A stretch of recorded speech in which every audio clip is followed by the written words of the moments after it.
రీసెంట్గానే వచ్చిన హిట్ 3 సినిమాతో మరో హిట్ని తన ఖాతాలో వేసుకున్నాడు నాని. ఒక మిడిల్ క్లాస్ ఫ్యామిలీ నుండి వచ్చి క్లాప్ బోర్డ్ కొట్టుకుంటూ దొరికిన ప్రతి అవకాశాన్ని వాడుకొని చిరంజీవి, రవితేజల తర్వాత తెలుగు సినిమా ఇండస్ట్రీలో కష్టపడి స్టార్ హీరోగా ఎదిగింది ఎవరంటే అది నానియే అనే రేంజ్కి ఎదిగాడు. కేవలం హీరోనే కాదు, సినిమాలో విల్లనిజాన్ని కూడా ప్రేక్షకులకు చూపించాడు. అయితే హోస్ట్గా, ప్రొడ్యూసర్గా ఎన్నో సక్సెస్లు చూసిన నానిని సినిమా డిస్ట్రిబ్యూటర్స్ ఎందుకు బ్యాన్ చేయాలని గొడవకు దిగారు. నానికి నిజంగానే అమ్మాయిల పిచ్చిందా? డ్రగ్స్ తీసుకోవడం వల్ల నాని అంత న్యాచురల్గా యాక్ట్ చేస్తున్నాడా? అవకాశాలు ఇప్పిస్తానని నాని శ్రీరెడ్డిని వాడుకుని వదిలేశాడా?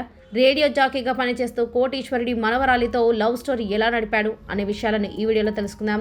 నాని అంటే మీలో ఎంతమందికి ఇష్టమో కామెంట్స్లో రాసి వీడియోని పూర్తిగా చూడండి.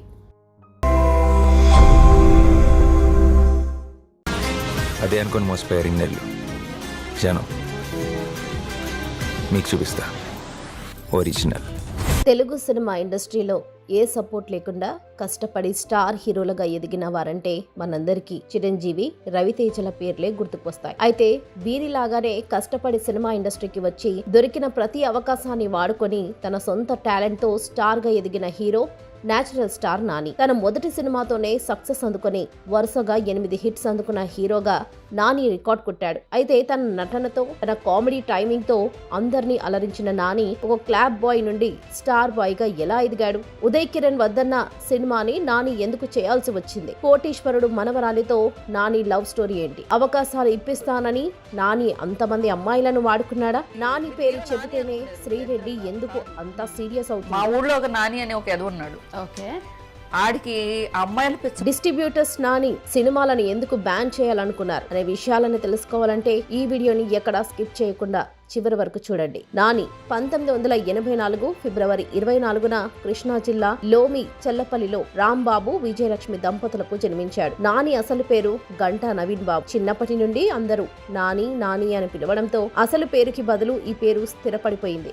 నానికి దీప్తి అనే అక్క కూడా ఉంది. నాని వల్ల నాన్న రాంబాబు గారు మొదట వోల్డాస్ కంపెనీలో పనిచేసిన ఆ తర్వాత ఫర్టిలైజర్స్ బిజినెస్ చేశారు. తల్లి విజయలక్ష్మి గారు ఫార్మాలిస్ట్ గా సెంట్రల్ గవర్నమెంట్ జాబ్ చేసేవారు. మొదట అందరూ చెల్లపల్లిలోనే ఉన్న ఆ తర్వాత విజయలక్ష్మి గారికి హైదరాబాద్ కి ట్రాన్స్ఫర్ అవ్వడంతో అందరూ సొంత ఊరిని వదిలి హైదరాబాద్ వచ్చేశారు. నాని 5th క్లాస్ దాకా సుల్తాన్ ఉల్లాల్ స్కూల్లో చదువుకున్నాడు. అది ముస్లిం స్కూల్ అవడంతో నాని బొట్టు పెట్టుకుని వచ్చినా, గుండు కొట్టించుకుని వచ్చినా అందరూ ఎగతాళి చేసేవారు. ఆ తర్వాత నాని 6th నుండి 10th దాకా సెంట్ ఆల్ఫోనస్ హై స్కూల్లో చదివాడు. ఆ తర్వాత తన ఇంటర్ని ఎస్ఆర్ నగర్ లోని నారాయణ జూనియర్ కాలేజ్ లో, డిగ్రీని సికింద్రాబాద్ లో ఉన్న వెస్లే డిగ్రీ కాలేజ్ లో చేశాడు. చిన్నపాటి నుండే నానికి సినిమాలంటే చాలా ఇష్టం. ఏ సినిమా రిలీజ్ అయినా అమీర్పేట్లోని సత్యం థియేటర్ కి వెళ్లి సినిమాలు చూసేవాడు. అలా చూస్తూ చూస్తూ తనకు కూడా సినిమాలు చేయాలని కోరిక పుట్టింది. అయితే హీరోగా ట్రై చేయాలా, డైరెక్టర్ గా ట్రై చేయాలా అనే విషయంలో బాగా ఆలోచించి హీరో అవ్వాలి అనుకుంటే బాగా డబ్బులైనా ఉండాలి, లేదా స్టార్ హీరో కొడుకైనా అయి ఉండాలి అని భావించి డైరెక్టర్ అవుదామని నాని డిసైడ్ అయ్యారు. దాంతో తన డిగ్రీ అయిపోగానే ఎవరైనా డైరెక్టర్ దగ్గర అసిస్టెంట్ గా జాయిన్ అవుదామని ట్రై చేయడం స్టార్ట్ చేశాడు. అలా రోజు కృష్ణానగర్ చుట్టూ అవకాశాల కోసం తిరిగేవాడు. అయితే తెలిసిన ఒక వ్యక్తి ద్వారా 2 అసిస్టెంట్ డైరెక్టర్స్ పరిచయం అయ్యారు. వారిని నాని కూడా అసిస్టెంట్ గా జాయిన్ చేస్తామని చెప్పి నాని దగ్గర ఉన్న డబ్బులు మొత్తం ఖర్చు పెట్టించేసి నానిని వాళ్ళకి ఒక డ్రైవర్ లా వాడుకున్నారు. ఆ తర్వాత నాని వాళ్ళు తనని వాడుకుంటున్నారని గమనించి అక్కడి నుండి వచ్చేశాడు. ఒక డైరెక్టర్ మనకు అవకాశం ఇవ్వాలంటే మనం ఎప్పుడు వాళ్ళ కాళ్ళ ముందే ఉండాలి అని నానికి తన ఫ్రెండ్స్ చెప్పాడు. దాంతో నాని డైరెక్టర్ బాపు గారి దగ్గర అసిస్టెంట్ గా జాయిన్ అవుదామని డైలీ ఆయన ఆఫీస్ ముందు నించునేవాడు. అలా 9 నెలలు ట్రై చేశాక ఒకరోజు బాపు గారు నానిని పిలిచి ఆయన శ్రీకాంత్ స్నేహాలతో చేస్తున్న రాధా గోపాలం సినిమాకు క్లాప్ బోర్డ్ కొట్టడానికి పెట్టుకున్నారు. ఈ విషయం తెలిసిన నాని తల్లిదండ్రులు ఎలాగో చదువు అంతంత మాత్రమే కదా, నీకు నచ్చిన పనిలో అయినా సక్సెస్ అవ్వని ప్రోత్సహించారు. బాపు గారి లాంటి గొప్ప దర్శకుడి దగ్గర అసిస్టెంట్ గా పనిచేసి ఆ ఎక్స్పీరియన్స్ తో దర్శకేంద్రుడు కె రాఘవేంద్రరావు గారి దగ్గర జాయిన్ అయ్యి నితిన్ హీరోగా చేసిన అల్లరి బుల్లోడు సినిమాకు అసిస్టెంట్ డైరెక్టర్ గా చేశాడు. ఆయన దగ్గర కూడా కొంత వర్క్ నేర్చుకున్న తర్వాత నాని డైరెక్టర్ సురేష్ గారి దగ్గర చేరి అస్త్రం సినిమాకు మెయిన్ అసిస్టెంట్ గా పనిచేశాడు. ఆ తర్వాత శ్రీను వైట్ల దర్శకత్వంలో తెరకెక్కుతున్న డి సినిమాకు కూడా అసిస్టెంట్ గా జాయిన్ అయ్యాడు. కానీ ఆ సినిమా ప్రొడ్యూసర్ వల్ల సినిమా కొంతకాలం పోస్ట్ పోన్ అవడంతో ఈ గ్యాప్ లో నాని ఒక మాస్ కథను రెడీ చేసి హీరో అల్లు అర్జున్ కు చెప్పాడు. ఆ కథ అల్లు అర్జున్ కి నచ్చి డెవలప్ చేయమని కూడా చెప్పాడట. ఇక ఆ కథను డెవలప్ చేసే పనిలో పడిన నానికి ఎంత కష్టపడినా ఆ కథ ముందుకు వెళ్ళకపోవడంతో ఓ కథ రాయడం ఎంత కష్టమో నానికి ఆ రోజు అర్థమైంది. ఆ తర్వాత నాని సినిమాలో ఆపేసి వరల్డ్ స్పేస్ శాటిలైట్ లో రేడియో జాకీగా మారాడు. అక్కడ నాన్ స్టాప్ నాని అనే ప్రోగ్రామ్ కి హోస్ట్ గా 1 year పనిచేశాడు. అలా చేస్తున్నప్పుడే నాని ఫ్రెండ్ నందిని రెడ్డి రమ్యకృష్ణతో ఒక టాక్ షోలో చేస్తుంది. నందిని ఆ రోజు నానిని కూడా హెల్ప్ కోసం తీసుకువెళ్ళింది. అయితే ఆ షోలో చేస్తున్న ఒక అబ్బాయి సరిగా చేయకపోవడంతో నందిని నానిని చేయమని రిక్వెస్ట్ చేస్తుంది. మొదట నాని దానికి ఒప్పుకోకపోయినా ఆ తర్వాత చేయాల్సి వచ్చింది.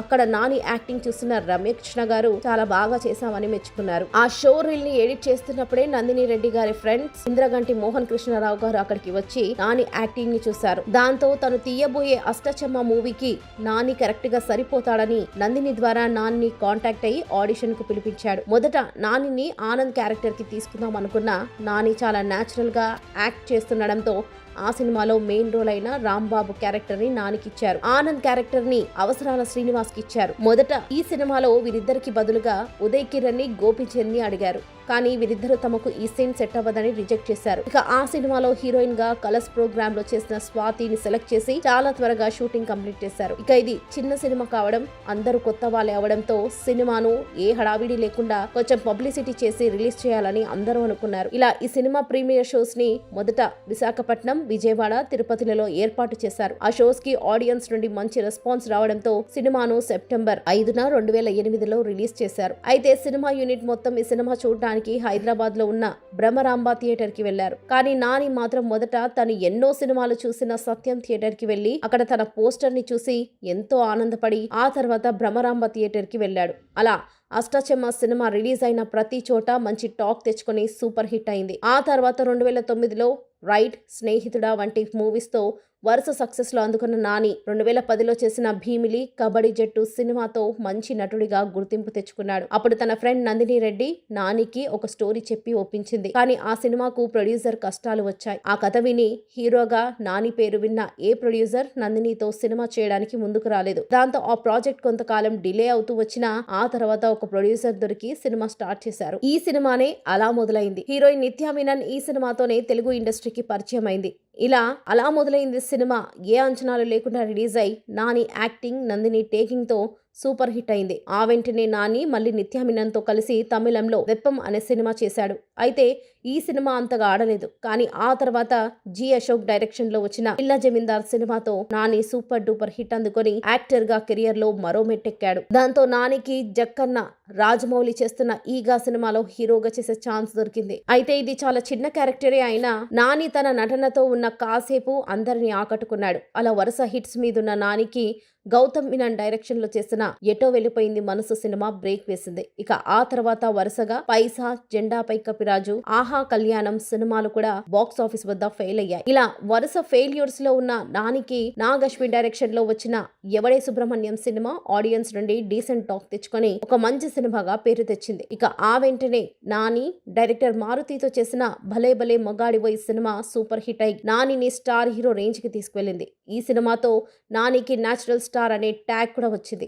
ఆ తర్వాత కృష్ణగాడి వీర ప్రేమ కథ, జెంటిల్మ్యాన్, మజ్ను, నేను లోకల్, నిన్ను కోరి, ఎంసీఏ అని వరుసగా హిట్స్ కొట్టి వరుసగా 8 హిట్స్ కొట్టిన హీరోగా రికార్డ్ సాధించాడు. ప్రతి నటుడికి తన లైఫ్ లో ఒక మంచి సినిమా, ఒక మంచి క్యారెక్టర్ పడాలి అనుకుంటారు. అలా నాని చేసిన సినిమానే జెస్సీ. సినిమాలో ఒక మిడిల్ క్లాస్ ఫాదర్ గా, క్రియేటర్ గా నాని తన పాత్రలో జీవించి ఆ పర్ఫార్మెన్స్ కి బెస్ట్ యాక్టర్ గా సైమా అవార్డ్ ని అందుకున్నాడు. నాని రేడియో జాకీగా పనిచేసేటప్పుడే నానికి తన ఫ్రెండ్స్ ద్వారా అంజనా ఎలవర్తి అనే అమ్మాయి పరిచయం అయింది. ఈమె ప్రముఖ కెమికల్ ఇంజనీర్ నాయుడమ్మ గారి మనవరాలు కావడంతో ఈమెకు కొన్ని కోట్ల ఆస్తుంది. నాని, అంజనా మొదట మంచి ఫ్రెండ్స్ గా ఉండే ఆ తర్వాత ప్రేమలో పడ్డారు. ఒక రోజు అంజనా గారి బర్త్డే కి నాని 18 గిఫ్ట్స్ పంపి ఆమెని సర్ప్రైజ్ చేశారు. మొదట అంజనా ఇంట్లో వాళ్ళకి నానితో ప్రేమ విషయం తెలిసి సీరియస్ అయిన నాని హీరోగా సక్సెస్ అయిన తర్వాత ఇంట్లో వాళ్ళని ఒప్పించి వీరిద్దరు 2012 అక్టోబర్ 27న పెళ్లి చేసుకున్నారు. వీరిద్దరికి 2017లో అర్జున్ అనే అబ్బాయి కూడా పుట్టాడు. అంజనాకి సినిమాల మీద అంతగా ఇంట్రెస్ట్ లేకపోవడంతో నాని ఇంటికి వచ్చాక అసలు సినిమాల గురించి మాట్లాడదు. అంజనాని పెళ్లి చేసుకున్నాకే తన జీవితం మారిందని నాని ఓ ఇంటర్వ్యూలో తెలిపారు. నాని హీరోగానే కాకుండా ప్రొడ్యూసర్ గా కూడా మారి డీ ఫర్ దోపిడి ఇప్పుడు కోర్ట్ అనే సినిమాలు చేశాడు. అలాగే బిగ్ బాస్ సీజన్ 2 కి హోస్ట్ గా కూడా చేసి అందరినీ అలరించాడు. ఇలా దాదాపు 100 కోట్ల రూపాయల దాకా నాని సంపాదించాడు. ఇక కోవిడ్ టైంలో సినిమా థియేటర్స్ అన్ని మూసేయడంతో నాని నెగిటివ్ షేడ్ లో నటించిన టక్ జగదీష్ మూవీ 2 డైరెక్ట్ ఓటీటీలో రిలీజ్ అయ్యాయి. దాంతో సినిమా డిస్ట్రిబ్యూటర్స్ అందరూ నాని మీద సీరియస్ అయ్యి ఇక మీదట నాని సినిమాలు ఏవి థియేటర్స్ లో రిలీజ్ అవ్వనివ్వకుండా వాటిని బ్యాన్ చేస్తామని గొడవ చేశారు. అప్పట్లో అది మీడియాలో పెద్ద హాట్ టాపిక్ అయింది. దాంతో నాని ఆ సినిమాలు ఎందుకు అలా రిలీజ్ చేయాల్సి వచ్చిందో అని చెప్పి ఇక మీదట తను ఏ సినిమా అలా రిలీజ్ అవ్వదని మాటిచ్చారు. అయితే తన శ్యామ్ సింగ్ రాయ్ సినిమా రిలీజ్ టైంలో అప్పటి ప్రభుత్వం సినిమా టికెట్స్ రేట్లు తగ్గించడంతో దానికి నాని రియాక్ట్ అవుతూ సినిమా టికెట్ల రేటు తగ్గించి మీరు ప్రేక్షకుల్ని అవమానిస్తున్నారని, దాని వల్ల థియేటర్ కలెక్షన్స్ కన్నా పక్కనున్న కిరాణా కొట్టు కలెక్షన్ ఎక్కువ ఉంటుందని మాట్లాడారు. దాంతో నాని ఎంతో మంది నుండి విమర్శలు ఎదుర్కోవాల్సి వచ్చింది. అలాగే అప్పట్లో నాని మీద శ్రీరెడ్డి ఇష్టం వచ్చినట్లు కామెంట్స్ చేసింది.